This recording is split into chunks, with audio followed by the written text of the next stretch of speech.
Mon mari, Lucien Morel, est mort ce matin. Mais l'histoire ne commence pas avec sa mort.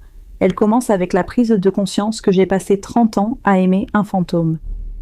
Je m'appelle Élodie Morel, j'ai 65 ans, et pendant 30 ans, j'ai cru avoir une vie stable, un mariage stable avec un homme stable, un intellectuel, un homme d'affaires respecté à Lyon. Lucien était un homme de peu de mots, mais je prenais son silence pour de la profondeur, je prenais sa réserve pour du respect. Nous avions un fils, Vincent, 35 ans. Lui aussi est stable, réussi, brillant, il ressemble tellement à son père, froid, logique et, comme je viens de l'apprendre, tout aussi capable de trahison. La fin a commencé dans cette chambre d'hôpital privé, sur la colline de Fourvière. L'odeur de l'antiseptique et des fleurs trop chères se mélangeaient. Lucien était faible. Son cœur, cet organe complexe qu'il avait si bien caché, le lâchait. J'étais assise à côté de lui, ma main posée sur la sienne. La peau était froide, il m'a regardée, ses yeux habituellement vifs étaient voilés. Élodie, sa voix était un murmure. Je me suis penchée. Je suis là, Lucien. Je suis désolée, a-t-il dit. J'ai cru qu'il parlait de sa mort, de la douleur, de nous laisser. J'avais tort. La porte s'est ouverte doucement. C'était Vincent, mon fils, mais il n'était pas seul. Elle était avec lui. Claire durait. Le souffle m'a manqué. Pas elle, pas maintenant. Vincent a guidé Claire vers le lit, comme si elle était une invitée d'honneur. « Mère, dit-il, son ton calme, presque professionnel. Père voulait la voir. » Je n'ai pas pu répondre. J'ai regardé Claire. 60 ans, peut-être. Elle portait encore cette aura de fragilité. Les mêmes grands yeux tristes que je me rappelais. Claire, notre ancienne nounou. Elle s'était occupée de Vincent quand il était petit. Quand j'avais dû la congédier, parce que Vincent entrait à l'école, elle avait pleuré. Elle avait dit qu'elle ne pouvait pas supporter d'être loin de lui. Elle avait loué un petit appartement, non loin de chez nous. « Je veux juste être là, si vous avez besoin », avait-elle dit. J'avais été touchée. Je lui avais même donné de l'argent, par pitié. Quelle idiote j'avais été, quelle aveugle. J'ai vu le changement chez Lucien avant même qu'il ne parle. Une étincelle. L'homme qui était mourant, il y a 1 minute, s'est redressé légèrement. Ses doigts ont quitté les miens, cherchant les siens. Claire, ce n'était plus un murmure, c'était un appel. Oh, Lucien. Elle s'est effondrée sur sa main. Ses larmes coulaient. Des larmes parfaitement calibrées. Claire, mon ange, il ne m'avait jamais appelé comme ça. J'avais si peur, a-t-il murmuré, peur de mourir, sans te revoir. Lucien, si tu pars, comment vais-je vivre? Sa voix s'est brisée, une performance digne d'un théâtre. N'aie pas peur, dit Lucien, trouvant soudainement une force que je ne lui avais pas vue depuis des mois. Même si je ne suis plus là, Vincent prendra soin de toi. J'ai tourné la tête vers mon fils. Vincent a hoché la tête. Sérieusement. Ne vous inquiétez pas, tante Claire, je m'occuperai de vous, comme père le souhaite. Tante Claire, depuis quand? Claire s'est alors blottie contre Lucien. Je sais, Lucien, tu as toujours été le meilleur pour moi. Lucien lui a caressé les cheveux, un geste que je n'avais jamais reçu. Puis il a parlé, sa voix plus forte. Ne t'inquiète pas, j'ai tout préparé. Il m'a regardé pour la première fois, sans honte. Tous mes biens, toute ma fortune. Je te laisse tout, Claire. Mon cœur n'a pas seulement coulé. Il s'est arrêté. Après ma mort, continua-t-il, tu hériteras de tout. Avec Vincent à tes côtés, je peux partir en paix. Le silence dans la chambre était assourdissant. Le bip de la machine, les sanglots de Claire, le souffle de Vincent et mon propre silence. J'ai mis du temps à retrouver ma voix. Elle est sortie, plus froide que je ne le pensais. Qu'est-ce que tu racontes? Laisser tous tes biens à elle? L'homme infidèle, l'homme mourant, l'homme qui osait maintenant voler mon avenir. Lucien s'est tourné vers moi. Maintenant, enfin, j'ai vu une lueur de culpabilité. Ou peut-être était-ce juste de la fatigue. Il y a 1 heure, elle écoutait ça. Il était à peine conscient. Il refusait de me parler. Et maintenant, la voilà, elle, sa lune blanche, son clair de lune, et il était ressuscité. Élodie. Il a eu l'audace de paraître triste pour moi. Je sais que je t'ai fait du tort. Mais je n'ai pas le choix. Claire et j'y ai enchaîné l'affaire et la lumière de ma vie. J'ai presque ri. La lumière de ta vie, celle que tu as cachée pendant 30 ans, avec elle dans mon cœur, a-t-il dit. Il n'y avait pas de place pour une autre. C'était une phrase de roman bon marché. Et c'était ma vie. Je me fichais de leur histoire. Je me fichais de savoir s'ils étaient des amants d'enfance. S'il l'aimait tant, pourquoi m'avait-il épousée? Pourquoi m'avoir fait un enfant? Pourquoi m'avoir utilisé? Et puis, mon fils, Vincent, il a parlé et chaque mot était un clou dans mon cercueil. Mère, père et tante Claire étaient faits l'un pour l'autre. C'est une histoire tragique. Tragique? S'il n'y avait pas eu sa carrière, ils ne se seraient jamais séparés. Il parlait comme s'il récitait un script qu'elle lui avait appris. Tu n'aurais jamais eu l'opportunité d'épouser père. L'opportunité, mon mariage, 30 ans, une opportunité. Pendant toutes ces années, tu as profité du statut d'épouse légitime. Maintenant, s'il te plaît, ne laisse pas père partir avec des regrets. Je n'ai même pas regardé Vincent. Il n'était plus mon fils. Il n'était qu'une copie de l'homme dans le lit. Mon regard était fixé sur Lucien Morel. Presque 70 ans. Même mourant, il avait cet air d'intellectuel raffiné. Pour la première fois de ma vie, cet homme me dégoûtait. La pitié que j'avais ressentie s'est évaporée. Il ne restait que de la glace. Peut-être qu'il a vu ce dégoût. Ses yeux fatigués ont montré un éclair de... Quoi ? De tristesse ? Élodie, a-t-il répété. Viens ici. Une de ses mains tenait Claire qui pleurait sur sa poitrine. L'autre main s'est tendue vers moi. Je ne voulais pas m'approcher. Je ne voulais plus jamais le toucher. Mais j'étais curieuse. Quelle serait sa dernière performance ? J'ai fait un pas, puis un autre. Dès que j'ai été à portée, il a attrapé ma main. Sa poigne était étonnamment forte. Je sais que cette vie t'a été injuste, Élodie. Il parlait comme si la vie était une force extérieure, comme si ce n'était pas lui, pas ses choix. Mais c'est mon dernier souhait, laisse-moi l'accomplir. Je n'ai pas répondu. Même si tu refuses, a-t-il ajouté, le testament est signé. Tu ne peux rien y changer. J'ai regardé l'homme mourant. J'ai regardé Claire assise à côté de lui. J'ai vu le petit sourire triomphant sur son visage larmoyant. Elle pensait avoir gagné. J'ai souri. Un vrai sourire, froid. Et pourquoi penses-tu, Hindu, que je ne peux rien y changer ? Lucien a semblé surpris. Claire a levé la tête, son sourire s'est effacé. Élodie, la faute est la mienne, dit Lucien, tentant de la protéger. Cela n'a rien à voir avec Claire. Bien sûr que non, c'est toujours la faute des hommes. Les femmes ne sont que des anges ou des victimes. S'il y a une prochaine vie, a-t-il dit, le cliché ultime. Je te promets que je te dédommagerai. Ne lui rends pas la vie difficile. Prochaine vie. J'ai ri. Un rire sec qui a surpris tout le monde dans la pièce. Même moi. J'ai lentement retiré ma main de la sienne. J'ai reculé d'un pas. Je les ai regardés. Le couple tragique et le fils dévoué, un parfait petit tableau de famille. Seulement, j'étais le cadre, et il venait de me jeter. J'ai regardé Lucien Morel droit dans les yeux. Il n'y avait plus de mari, il n'y avait plus d'amour, ni de pitié. Il n'y avait qu'un étranger qui m'avait volé 30 ans. Il n'y a pas besoin d'attendre la prochaine vie, Lucien. Ma voix était calme, très calme, parce que dans cette vie, je ne te donnerai plus jamais l'occasion de me faire du mal. J'ai dit ces mots, et je les pensais. Il m'a regardé, choqué. Claire était horrifiée. Vincent avait l'air confus. J'ai tourné les talons, je n'ai pas regardé en arrière. J'ai marché dans le couloir de l'hôpital, le son du moniteur cardiaque s'est arrêté, une longue note aiguë, puis les cris de Claire. Lucien Morel était mort. Il était mort juste après avoir entendu ma promesse. C'était ma seule consolation. Je suis sortie dans l'air frais de Lyon. La basilique de Fourvière dominait la ville, me regardant de haut. Je me sentais vide. Je n'ai pas pleuré. La douleur était si profonde qu'elle ressemblait à de l'absence. J'ai perdu mon mari, j'ai perdu mon fils, j'ai perdu ma maison, j'ai perdu 30 ans de ma vie. Tout cela pour une femme qui pleurait dans un appartement voisin, une femme que j'avais aidée, une femme qui avait été la maîtresse de mon mari, juste sous mon nez. Non, pas une maîtresse. La femme, la lune blanche. Alors moi, j'étais quoi ? J'étais l'ombre. J'étais le remplacement. J'étais la couverture respectable pour un homme qui n'avait pas le courage de ses propres désirs. J'étais l'épouse légitime. Comme Vincent l'a si bien dit, une opportunité. Je suis rentrée chez moi. Notre maison, bientôt sa maison. La maison sur la colline. Chaque objet me parlait de mon échec. Chaque photo de famille était un mensonge. Vincent est rentré tard dans la nuit. Ses yeux étaient rouges. Il m'a trouvée dans le salon, assise dans le noir. Il n'a pas allumé la lumière. Il est parti, mère. Je sais. Les funérailles auront lieu dans 3 jours. J'ai hoché la tête. Tante Claire est dévastée. Je l'ai installée dans un hôtel. Bien sûr.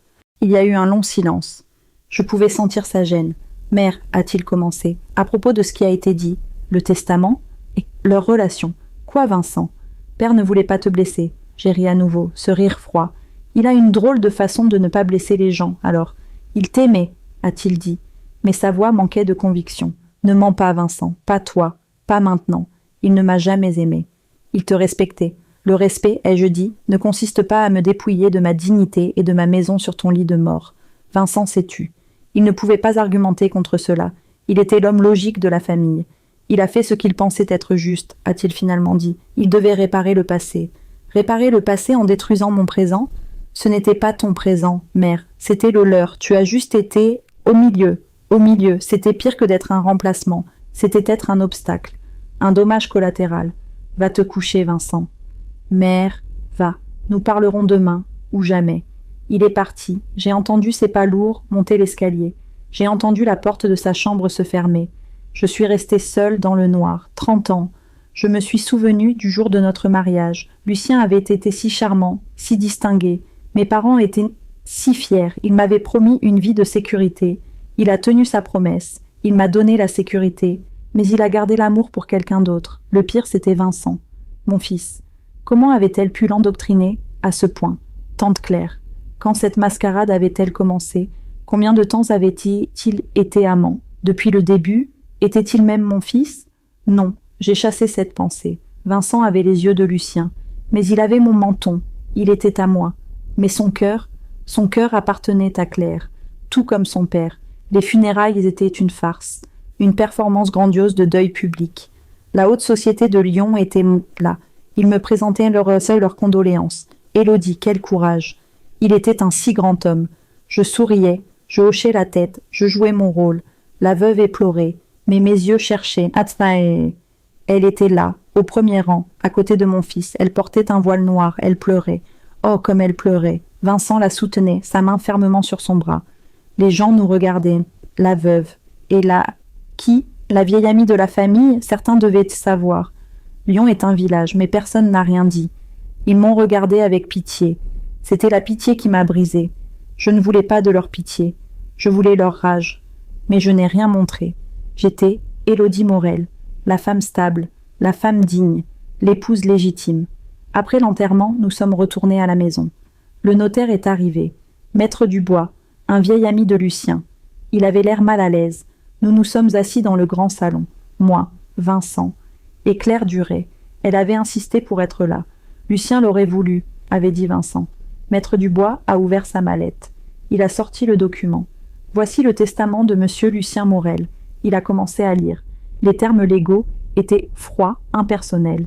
Mais le message était clair. La maison de Fourvière, les comptes en banque, les actions, tout. Je lègue la totalité de mes biens, mobiliers et immobiliers, à madame Claire Duret. Il y a eu une pause. Maître Dubois a levé les yeux vers moi. À mon épouse, Élodie Morel, a-t-il continué. Je laisse une allocation honoraire pour ces années de service. Service. Pas d'amour, pas de partenariat. Service. J'étais une employée. Et maintenant, j'étais licenciée. Claire a poussé un petit sanglot. Oh, Lucien, même maintenant, il pense à moi. Vincent a posé une main sur son épaule. Il t'aimait, tante Claire. Puis il m'a regardé. Son regard était dur. Mère, j'espère que tu accepteras cela avec dignité. Dignité. Le mot qu'ils utilisaient pour me faire taire. Le mot qu'ils utilisaient pour me dépouiller. Je me suis levée. Le silence est tombé dans la pièce. Claire a arrêté de pleurer. Vincent m'a regardé avec méfiance. Maître Dubois a baissé les yeux sur ses papiers. J'ai regardé Claire. Félicitations, Madame Duret. Vous avez gagné. Elle a ouvert la bouche pour protester de son innocence. J'en suis sûre. Je ne lui en ai pas laissé le temps. J'ai regardé Vincent. Tu as fait ton choix. Et j'ai regardé Maître Dubois. Merci pour vos services. Je suis sortie du salon. Je suis montée dans ma chambre. J'ai fermé la porte. Le silence. J'ai regardé autour de moi. Cette chambre, ce lit, ces meubles. Rien de tout cela n'était à moi. Je n'avais rien, non. J'avais tort. J'avais quelque chose. J'avais cette promesse faite à un homme mourant. Je ne te donnerai plus jamais l'occasion de me faire du mal. Et j'avais ma colère, une colère froide, pure. Elle ne me réchauffait pas. Elle me concentrait. J'ai ouvert mon armoire. J'ai sorti une valise. Je n'allais pas attendre qu'il me mette à la porte. Élodie Morel était morte avec Lucien. Ce qui restait, c'était quelqu'un d'autre, quelqu'un qui n'avait plus rien à perdre, et quelqu'un qui commençait à peine à se réveiller. Le silence de cette maison n'était plus paisible. Il était lourd. Lourd de mensonges, lourd de trahisons. Et dans ce silence, j'ai commencé à entendre ma propre voix. Elle était faible, au début, un murmure. Mais elle grandissait, elle disait « Assez, assez d'être l'ombre, assez d'être le remplacement, assez de vivre pour les autres. » L'illusion était brisée, 30 ans d'illusion. Ce qui restait, c'était la vérité. Et la vérité était laide, mais c'était la seule chose qu'il me restait. C'était le début de ma nouvelle vie, ou peut-être le début de ma vraie vie. J'ai fermé la valise. Le clic du fermoir a résonné dans la chambre silencieuse. Une seule valise. Qu'est-ce qu'on emporte de 30 ans de vie? Pas les robes chères que Lucien aimait que je portais aux dîners d'affaires. Pas les bijoux qu'il m'offrait à Noël, probablement choisis par une assistante. J'ai pris des vêtements simples, mes carnets de notes et une vieille photo, une photo de moi, avant Lucien. J'avais 25 ans. Je souriais. Je ne me souvenais pas de cette femme. Je l'ai mise dans mon sac. J'ai descendu le grand escalier. Mes pas étaient légers sur le marbre. Je n'étais plus la propriétaire de ce marbre. J'étais une intruse. Ils étaient dans le hall, Vincent et Claire. Ils parlaient à voix basse. Quand ils m'ont vu, avec ma valise, ils se sont tus. Le visage de Vincent s'est durci. De la déception, de la colère. « Mère, qu'est-ce que tu fais ?»« Je pars, Vincent. »« Tu ne peux pas partir, dit-il. C'est absurde. Où irais-tu » Il parlait comme si j'étais une enfant capricieuse. « Ne t'inquiète pas pour moi, ai-je dit. C'est Claire qui a parlé. Sa voix était douce, pleine d'une fausse inquiétude. « Élodie, s'il vous plaît, ne partez pas sur un coup de tête. C'est votre maison. »« Ma maison. » Elle avait le culot de dire ça. « Non, Claire, c'est votre maison maintenant. » Le testament était très clair. Mais Lucien n'aurait pas voulu ça. Lucien est mort, l'ai-je coupé. Et ses dernières volontés étaient claires, si vos volontés étaient claires. Il vous a choisi. Je me suis tournée vers Vincent. Toi aussi, tu l'as choisi. Mère, ce n'est pas une question de choix, a-t-il commencé. C'est une question de justice, de réparer une vieille blessure. La blessure de qui, Vincent? La sienne? J'ai regardé Claire. Elle s'est cachée derrière mon fils, l'air si fragile. Ou la tienne? Ai-je demandé à Vincent. Il a froncé les sourcils, confus.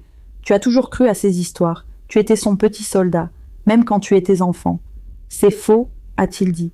Tante Claire a toujours été bonne pour moi. Elle m'a donné l'affection que... Il s'est arrêté. Que quoi, Vincent? Que vous ne me donniez pas. Le mot m'a frappé, plus fort que le testament, plus fort que l'infidélité de Lucien. C'était le mensonge ultime, le coup de grâce. Je vois, ai-je dit. Ma voix était plate, il ne restait que la clarté. Elle t'a bien élevé alors, contre moi. Ce n'est pas vrai, s'est écriée Claire. Je n'ai jamais. Je t'aimais comme mon propre fils Vincent. Je sais, tante Claire, a dit Vincent, en lui serrant le bras. Il m'a regardé avec une froideur que je ne lui avais jamais connue. Tu as toujours été distante, mère, toujours plongée dans tes livres. C'est père qui s'occupait de tout. C'est tante Claire qui s'occupait de moi. J'ai regardé cet homme de 35 ans, et j'ai vu l'enfant de 10 ans qu'elle avait manipulé. Je me suis souvenue. Je n'étais pas distante, j'étais fatiguée. J'étais fatiguée d'un mari qui était un fantôme dans sa propre maison. J'étais fatiguée d'essayer de créer de la chaleur là où il n'y avait que du vide. Quand Claire est arrivée, j'ai cru que c'était une aide, une bouffée d'air frais. Elle était si gentille, si efficace, Vincent l'adorait, Lucien. Lucien semblait l'apprécier aussi. Elle est très compétente, Élodie, avait-il dit. Je me souviens des soirées où Lucien rentrait tard. Je l'attendais. Quand Claire a commencé à travailler pour nous, Lucien rentrait encore plus tard. Ou alors, il s'enfermait dans son bureau. Souvent, Claire restait après ses heures. « Vincent ne veut pas que je parte, disait-elle, et je la croyais. Je me souviens des migraines de Lucien. Elles ont commencé à cette époque. Il se plaignait de stress, de pression au travail. Je n'en peux plus, disait-il souvent. Je pensais qu'il parlait de ses affaires. Maintenant, je comprenais. Il parlait d'elle, il parlait de la pression de maintenir deux vies, de la pression d'un secret. Et Vincent, mon fils, il a commencé à s'éloigner de moi. Subtilement, il ne voulait plus que je lui lise une histoire.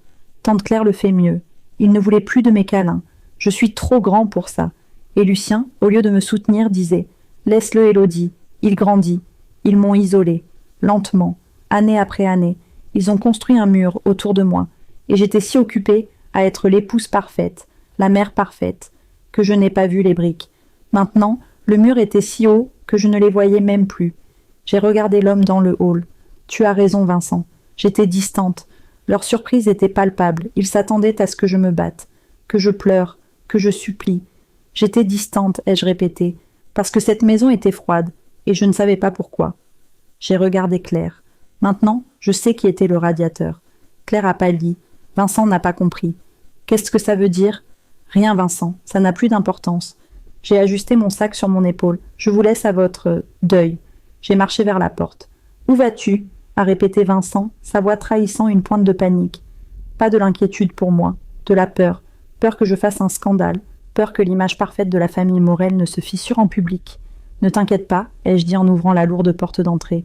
Je ne vais pas salir votre précieuse réputation. Mère, attends. Laisse-la, Vincent, a murmuré Claire. Elle a besoin de temps, elle reviendra. J'ai souri sans me retourner. Ne comptez pas là-dessus. J'ai fermé la porte. Le claque final, j'étais dehors. Sur le perron, l'air de Fourvière était frais. J'ai regardé la vue sur Lyon, la ville que j'avais appelée ma maison pendant 30 ans. Elle me semblait étrangère. J'ai appelé un taxi. Je n'ai pas attendu qu'il arrive devant la grille. J'ai marché. J'ai descendu la colline à pied, tirant ma petite valise. Le bruit des roulettes sur les pavés était le seul son. Chaque pas était une libération. Je ne savais pas où j'allais. Je savais seulement que je partais. Le taxi m'a prise en bas de la colline. « Où allons-nous, madame ?» J'ai hésité. Où va une femme de 65 ans qui vient de perdre sa vie ? Je ne pouvais pas aller chez des amis. Je ne voulais pas de leur pitié. Je ne voulais pas expliquer l'inexplicable. « Croix-Rousse ?» ai-je dit. « La Croix-Rousse ? Bien, madame. » Le chauffeur m'a regardé dans le rétroviseur. Une femme bien habillée, avec une seule valise, quittant Fourvière pour la Croix-Rousse.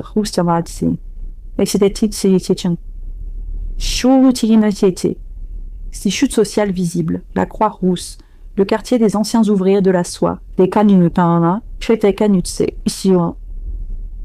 là, l'opposé de Fourvière. Fourvière, c'était la colline qui prie. Croix-Rousse, c'était la colline qui travaille. Peut-être que c'était ce dont j'avais besoin. Recommencer à travailler, sur moi-même. Nous avons traversé la Saône. J'ai regardé l'eau couler. J'avais l'impression de m'écouler avec elle. Le taxi a grimpé les pentes. Les rues étaient plus étroites, plus vivantes. Il y avait des marchés, des cafés, des gens, pas le silence aseptisé de Fourvière. J'ai loué une chambre dans un petit hôtel de la rue des Pierres Plantées. La chambre était minuscule. Le papier peint était démodé. Il y avait une odeur de café et de pain frais qui montait de la boulangerie d'en bas. J'ai posé ma valise. Je me suis assise sur le lit. Le silence. Mais c'était un silence différent. Ce n'était pas le silence lourd de Fourvière. Ce n'était pas un silence plein de mensonges. C'était un silence vide. Une toile blanche. J'étais terrifiée. Et pour la première fois depuis 30 ans, je me sentais vivante. J'ai défait ma valise.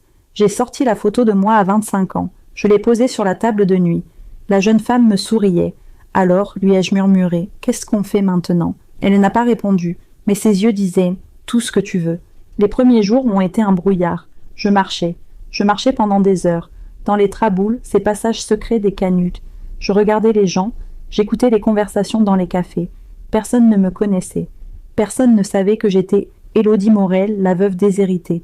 J'étais juste une femme âgée, avec des cheveux grisonnants et des chaussures confortables. J'étais invisible, et c'était merveilleux. J'ai commencé à tenir un journal, pas un journal intime, un journal de bord. Je notais ce que je voyais. La couleur du ciel sur la Saône au lever du soleil, le goût du café serré au comptoir, la façon dont la lumière frappait les bâtiments ocres. Je n'écrivais pas sur Lucien, je n'écrivais pas sur Vincent, je n'écrivais pas sur Claire, c'était ma première règle. Ne pas regarder en arrière, pas encore. Il fallait d'abord que je me reconstruise, que je trouve qui était Élodie. Pas Madame Morel, juste Élodie. J'ai trouvé un petit appartement à louer, un plafond à la française, haut de 4 mètres, typique de la Croix-Rousse. Il était vide, je l'ai loué. J'ai utilisé la prestation de service que Lucien m'avait laissée. L'ironie était amère. L'argent de ma propre humiliation allait payer ma libération. J'ai acheté un matelas, une table, une chaise, une cafetière, et des livres, beaucoup de livres. Les amis que j'avais négligés pendant 30 ans. J'ai commencé à lire, et j'ai commencé à réfléchir. La colère était toujours là, mais elle n'était plus froide, elle était productive, elle était le carburant. Je ne pensais pas à la vengeance, pas encore, je pensais à la compréhension. Je devais comprendre, comment en étais-je arrivée là? Comment cette femme intelligente de 25 ans sur la photo était-elle devenue l'ombre de Fourvière? Je me suis souvenue de ma propre mère, une femme douce, une femme silencieuse, une femme qui avait tout accepté de mon père, ses humeurs, ses silences, ses absences. Un homme, c'est comme ça, ma chérie, m'avait-elle dit. Il faut être patiente. J'avais juré de ne pas être comme elle, et pourtant, j'avais été patiente pendant 30 ans. J'avais attendu que Lucien me voie, j'avais attendu qu'il me parle. J'avais attendu un amour qui n'était pas destiné à moi. Mon erreur n'était pas d'avoir épousé Lucien. Mon erreur était d'avoir cru que je pouvais le changer, que mon amour suffirait. L'amour ne suffit jamais à combler le vide d'un autre, surtout quand ce vide a un nom, Claire Duré. J'ai dit son nom à voix haute, Claire. Il n'y avait plus de peur, il n'y avait plus de choc, il y avait juste une question. Pourquoi? Pourquoi Lucien l'a-t-il gardé si proche? S'il l'aimait tant, pourquoi ne m'a-t-il pas quitté? La lâcheté, oui, mais il y avait autre chose. Je l'ai senti. Leur relation n'était pas simple, ce n'était pas la grande histoire d'amour que Vincent et Claire voulaient me faire croire. Je me suis souvenu de ce que Lucien avait dit dans son bureau, ses migraines, sa fatigue. Je n'en peux plus. Il ne parlait pas de son travail, il parlait d'elle. Un homme amoureux ne dit pas « je n'en peux plus » en parlant de sa maîtresse. Un homme amoureux trouve de l'énergie. Lucien était épuisé, épuisé par elle. Et si ce n'était pas de l'amour? Et si c'était autre chose, quelque chose de plus sombre, un secret? Cette pensée a pris racine. Un secret, quel genre de secret? Un secret qui dure 30 ans, un secret qui permet à une femme de contrôler un homme puissant comme Lucien Morel, un secret qui lui permet de retourner un fils contre sa mère, un secret qui vaut une fortune. J'ai regardé par la fenêtre de mon appartement de la Croix-Rousse. La colline de Fourvière était là-bas, de l'autre côté de la rivière. Elle me semblait si petite, maintenant, si insignifiante. Je me suis fait un café, j'ai ouvert un nouveau carnet, j'ai écrit en haut de la page « Lucien et Claire », puis j'ai écrit « Le secret ». Je n'allais pas me battre pour l'argent, je n'allais pas me battre pour la maison, je n'allais même pas me battre pour mon fils. J'allais me battre pour la seule chose qu'il m'avait laissée, la vérité. Et je savais, au fond de moi, que la vérité était mon arme, et que cette arme, il ne me l'avait pas prise, il me l'avait donnée, le jour où ils m'ont tout pris. Ma nouvelle vie a pris un rythme simple, dicté par le soleil et le bruit du marché sur le boulevard de la Croix-Rousse. Je me levais tôt, je préparais mon café dans ma petite cafetière italienne. Le son du métal chauffant, le sifflement de la vapeur, c'était ma nouvelle musique. J'ai appris à faire la différence entre la cervelle de canute et le claqueret. J'ai appris à marchander les légumes avec les producteurs locaux. Madame Morel de Fourvière n'aurait jamais fait ça. Elle aurait envoyé la bonne.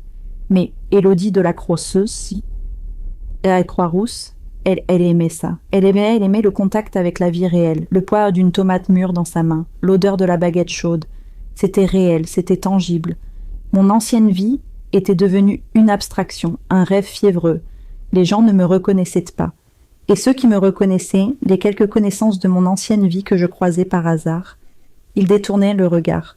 Une femme qui tombe de Fourvière à la Croix-Rousse est une paria, une histoire embarrassante. Leur gêne était ma liberté.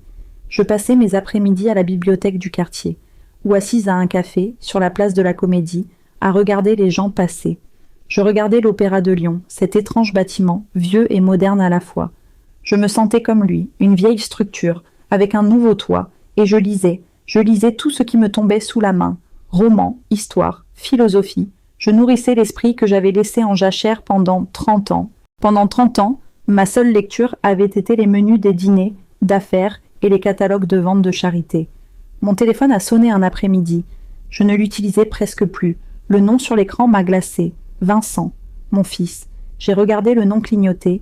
1, 2, 3 fois. Ma main a tremblé. Je voulais répondre, je voulais hurler, je voulais pleurer, je voulais lui demander pourquoi, mais j'ai aussi compris. S'il appelait, ce n'était pas par inquiétude pour moi. C'était par inquiétude pour lui. Il appelait pour gérer la situation, pour s'assurer que la veuve digne jouait son rôle, que je n'allais pas faire de vagues. Ma main s'est retirée. J'ai laissé l'appel aller à la messagerie. Le téléphone s'est tu. Le silence dans mon petit appartement était assourdissant. J'avais franchi une nouvelle étape. J'avais coupé le dernier fil. Ce n'était pas une victoire, c'était une amputation nécessaire. Il a rappelé. Plusieurs fois. Il a laissé des messages. « Mère, c'est moi. Rappelle-moi, s'il te plaît, on doit parler. »« Mère, où es-tu ? Tante Claire est inquiète. »« Mère, c'est irresponsable. Les gens parlent. Tu nous fais honte. » J'ai écouté les messages. Sa voix, d'abord inquiète, est devenue agacée, puis froide. La même froideur que son père. J'ai écouté le dernier message. « Tu nous fais honte, nous. » Lui et elle. J'ai effacé les messages. Je n'ai pas rappelé. Quelques jours plus tard, j'ai reçu une lettre officielle de Maître Dubois. Elle détaillait le versement de l'allocation honoraire. C'était une somme ridicule, calculée, j'en suis sûre, pour être juste assez pour survivre, mais pas assez pour vivre. Juste assez pour me rappeler ma place. Une employée licenciée. Le service de 30 ans valait bien peu. Je n'ai pas été en colère. J'ai presque ri. Il pensait que c'était une question d'argent. Il pensait qu'il m'avait acheté, qu'il m'avait réduite au silence avec cette allocation. J'ai déposé la lettre sur la table. Elle est restée là, comme un mémorial de leur stupidité. C'est cette lettre qui a tout déclenché. La colère productive est devenue une détermination froide. Je ne voulais pas de leur argent, je ne voulais pas de leur pitié. Je voulais comprendre, pour moi, pour la femme de 25 ans sur la photo. Je lui devais bien ça. Je devais savoir pourquoi j'avais été effacée. J'ai sorti mes carnets. Pas les carnets où je notais la couleur du ciel. Les vieux carnets. Ceux de ma vie d'avant. J'ai toujours été méticuleuse. Agenda, liste. J'ai commencé à cartographier mon mariage. Pas les émotions, les faits. J'ai commencé par la fin. Le testament. Pourquoi Lucien avait-il fait ça? La thèse de l'amour ne tenait pas. Je l'avais senti dans la chambre d'hôpital. Je l'avais vu dans ses yeux. Ce n'était pas de l'amour pour Claire. C'était autre chose. Je me suis souvenu de sa phrase. Je n'en peux plus. Il était épuisé. Par elle. Donc ce n'était pas de l'amour. C'était une obligation. Ou de la peur. Peur de quoi? Quel pouvoir Claire Duret, une simple nounou, pouvait-elle avoir sur Lucien Morel, un des hommes les plus en vue de Lyon? J'ai repensé à l'histoire. Leur histoire. Celle que Vincent m'avait servie. Celle que Claire avait dû lui raconter. Encore et encore. Tanmet Roukma, amie d'enfance. Le grand amour brisé par les circonstances. C'était trop parfait. C'était un roman. Lucien n'était pas un homme romantique. C'était un homme pragmatique, froid. Il n'aurait jamais sacrifié sa vie pour un souvenir d'enfance. Sauf si ce souvenir avait des dents. J'ai commencé à écrire. Année après année, l'arrivée de Claire chez nous, les dates, les petits événements. Et puis, une image m'est revenue. Un détail. Insignifiant à l'époque. Mais maintenant, c'était une réception, chez nous, à Fourvière. Pour les affaires de Lucien. Beaucoup de monde. Claire était encore la nounou. Elle aidait au service. Je me souviens d'un homme, un associé de Lucien, un homme important de Paris. Il parlait avec Lucien dans le bureau. La porte était entr'ouverte. Claire est passée. Elle portait un plateau. Elle a trébuché. Le plateau, les verres, tout est tombé. Sur l'associé, Lucien. Je n'avais jamais vu Lucien comme ça. Son visage était blanc, mais sa colère n'était pas dirigée contre Claire. Elle était contenue. Il a attrapé le bras de Claire. Il l'a sortie de la pièce. Ils ont parlé dans le couloir. Je n'ai pas entendu les mots. Mais quand Lucien est revenu, l'associé était parti. Et l'affaire, je l'ai appris plus tard, ne s'est jamais faite. À l'époque, j'avais mis ça sur le compte de la maladresse de Claire. Maintenant, je voyais la scène différemment. Ce n'était pas de la maladresse. C'était un acte délibéré. Elle avait saboté la réunion. Et Lucien l'avait laissé faire. Non, il l'avait couverte. Pourquoi? Quel était ce secret entre eux? Un secret qui la rendait intouchable. Un secret qui lui donnait le pouvoir de saboter les affaires de son ange. J'ai écrit le nom de l'associé. J'ai entouré la date. Mon investigation ne serait pas une enquête de police. Je n'avais pas les moyens, ni l'envie. Mon investigation serait archéologique. J'allais déterrer les os de mon mariage. Et j'allais trouver le squelette qu'ils avaient caché. Le plus grand squelette, c'était ma propre cécité, mon échec. J'avais accepté le silence de Lucien. J'avais pris son absence émotionnelle pour de la complexité intellectuelle. Il n'était pas complexe. Il était juste vide, ou plutôt, il était occupé. Occupé à gérer sa cage, et Claire était la gardienne de la cage. J'ai regardé par la fenêtre de mon appartement de la Croix-Rousse, en face, de l'autre côté de la Saône, la colline de Fourvière. Illuminée. La basilique brillait comme un phare arrogant. Ma prison dorée. Pendant 30 ans, j'avais vécu là-haut. En regardant la Croix-Rousse de haut, maintenant, j'étais ici, et je regardais Fourvière, et je la voyais pour ce qu'elle était, une illusion, une scène de théâtre, et le rideau était tombé. J'ai fermé mon carnet. Lucien l'avait terminé pour moi. Il pensait m'avoir détruite.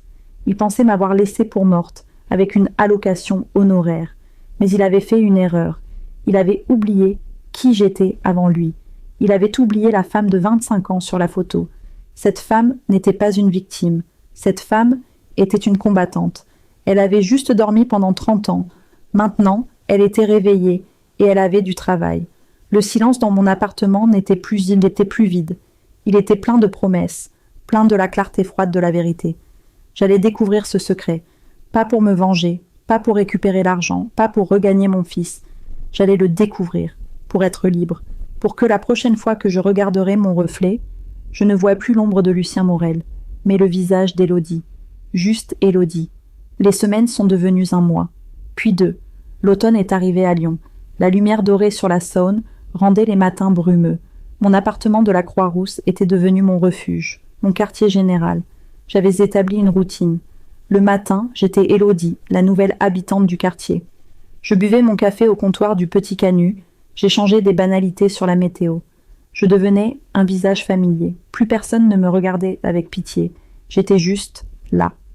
L'après-midi, je devenais l'archéologue. Je retournais à ma table avec mes carnets. Le nom de cet associé parisien, celui dont Claire avait saboté la réunion, était mon point de départ. Henri Dubois. Non, pas le notaire. Un autre Dubois. Henri Lemoine. Mon cerveau commençait à se réveiller. J'ai utilisé la bibliothèque, Internet. J'ai appris à chercher dans les archives des journaux économiques. Je n'étais plus la femme qui lisait des catalogues de charité. J'étais une chercheuse. Henri Lemoine. Il avait été un acteur majeur dans l'immobilier commercial parisien. Lucien avait voulu s'associer avec lui. Et la réunion avait échoué. Juste après, l'accident de Claire. J'ai cherché plus loin. Avant cette réunion, Lucien était en pleine ascension. Après, sa trajectoire a changé. Il n'a plus jamais tenté de s'étendre à Paris. Il est resté à Lyon. Il s'est consolidé. C'est ce qu'il m'avait dit à l'époque. C'est plus prudent. Élodie, le marché parisien est trop volatile.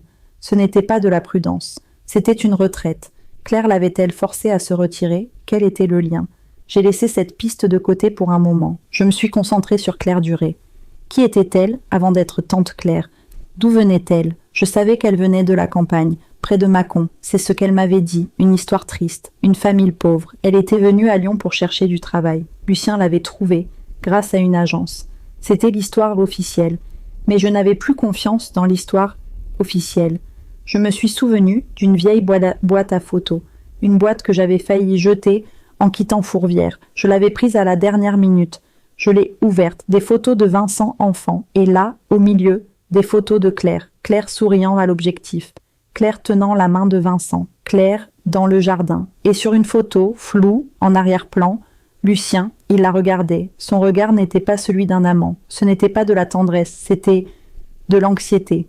Il la surveillait, comme on surveille un animal imprévisible, comme on surveille une menace. Mon cœur a commencé à battre plus vite. Je tenais quelque chose. Ce n'était pas une histoire d'amour, c'était une histoire d'otage. Lucien Morel n'était pas l'amant de Claire Duré. Il était son prisonnier. Cette révélation a tout changé.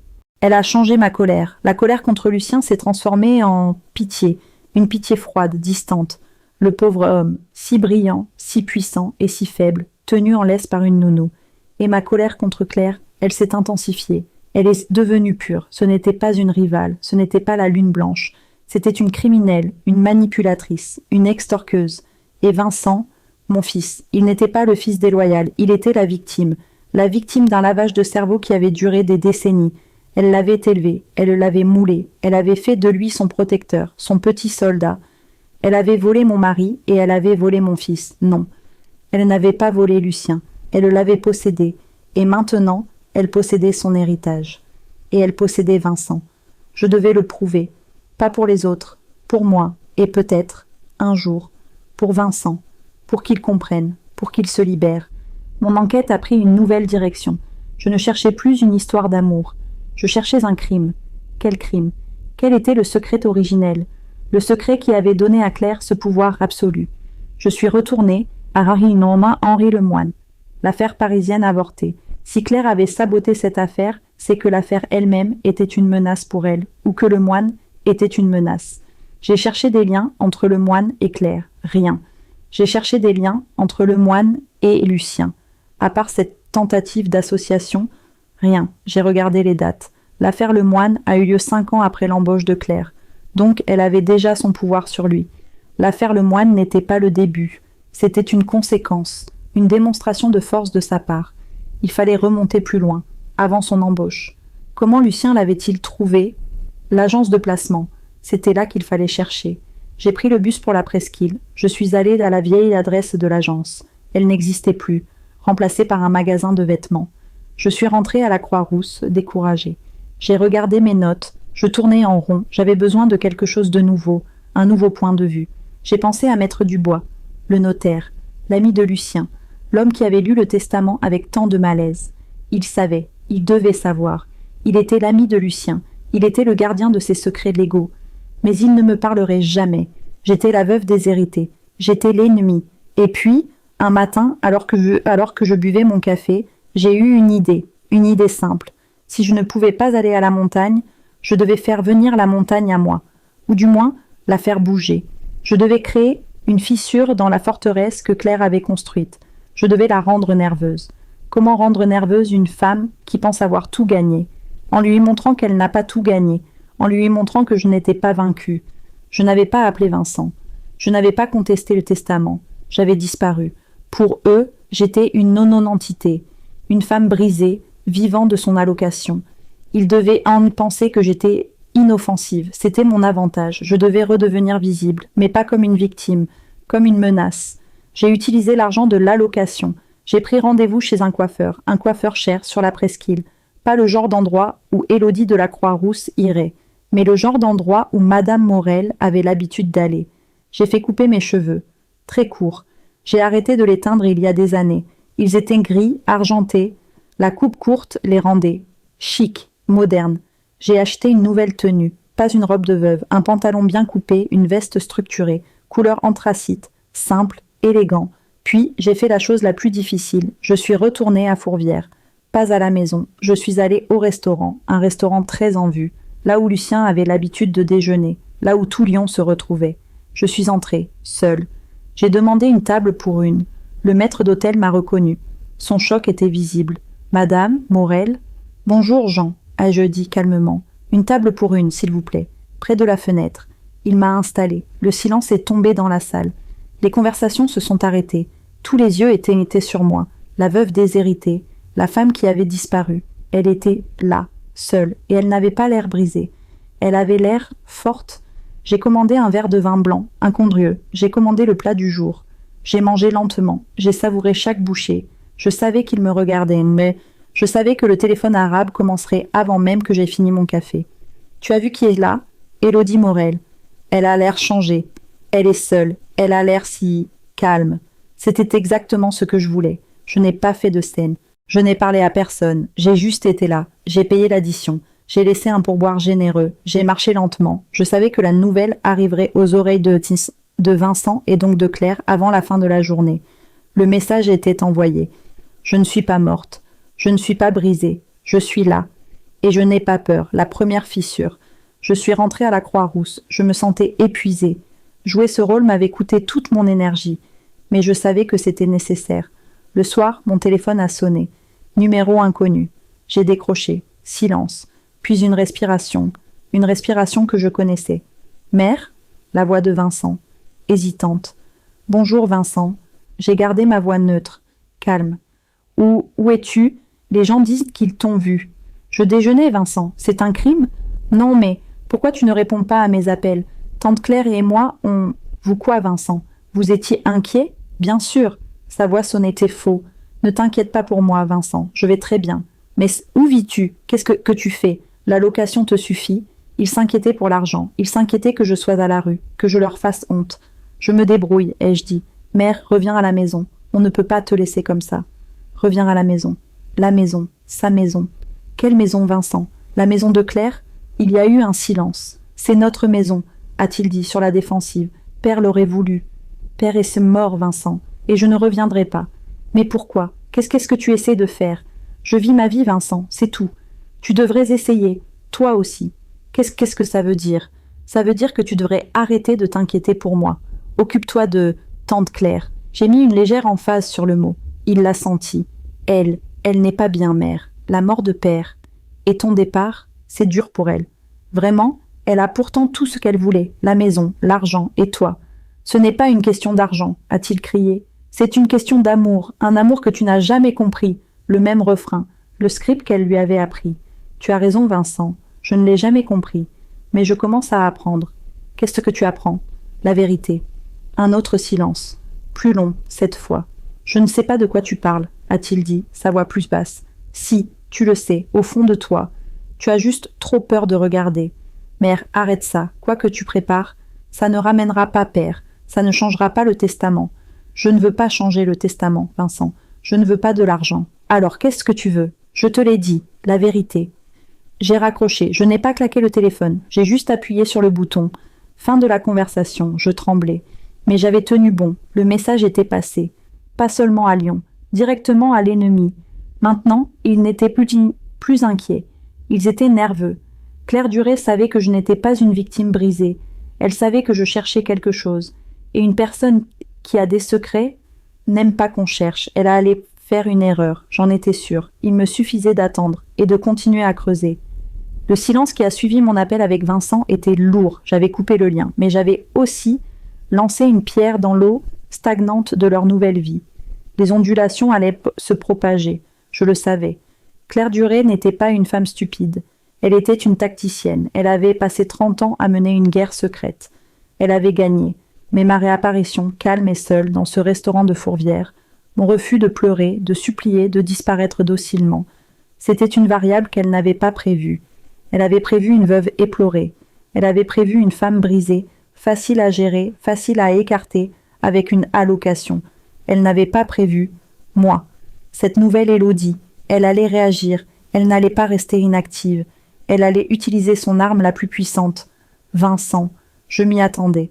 Et je n'ai pas eu à attendre longtemps. Quelques jours ont passé. Je continuais ma routine. Le café le matin, mes promenades, mes recherches à la bibliothèque, je m'étais heurtée à un mur avec l'agence de placement.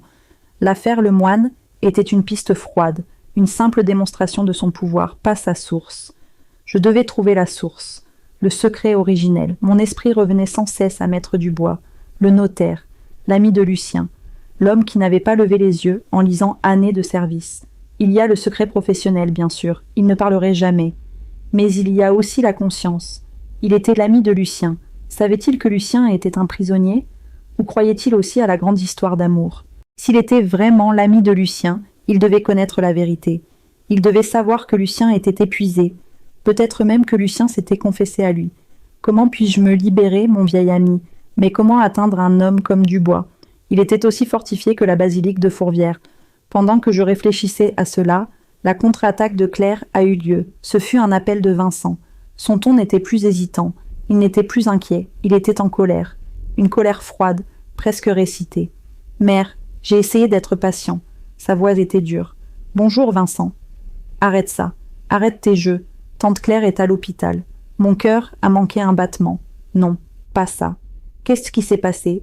Elle a fait une crise d'angoisse, à cause de toi. J'ai fermé les yeux, la manipulatrice, le coup de maître.